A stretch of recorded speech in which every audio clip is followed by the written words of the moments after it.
Si c'est bien au milieu de ce monde que se déroule notre existence, nous n'oublions pas que nous n'appartenons pas au monde. Et voilà pourquoi, à la veille de sa passion, Jésus se tourne vers son Père. Je ne prie pas pour que tu les retires du monde, mais pour que tu les gardes du mauvais.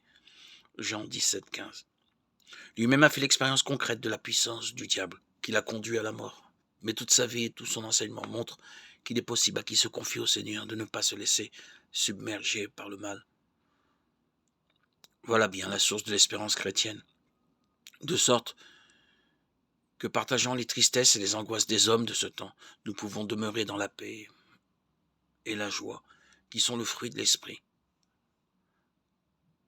comme l'écrit l'apôtre Paul, Galates 5, 22.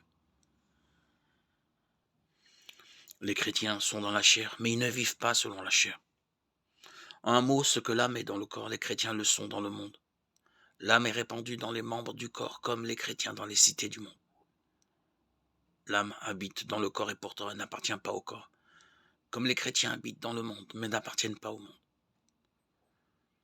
Cette réalité mystérieuse, c'est-à-dire dont nous n'avons jamais fini de sonder la profondeur, permet de comprendre l'étonnante affirmation des actes des apôtres.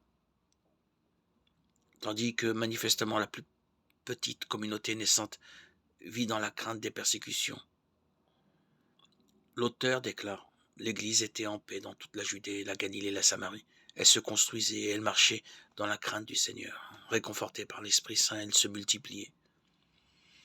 Acte 9, 31.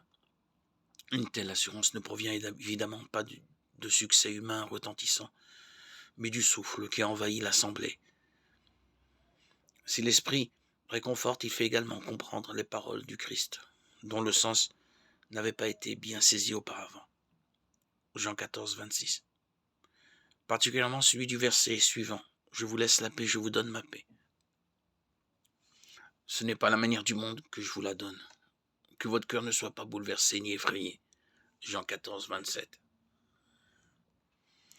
Telle est sans doute la conviction qui habitait saint Paul alors qu'il était en prison à cause du Seigneur, lorsqu'il écrivait aux Éphésiens: ayez soin de garder l'unité dans l'esprit par le lien de la paix.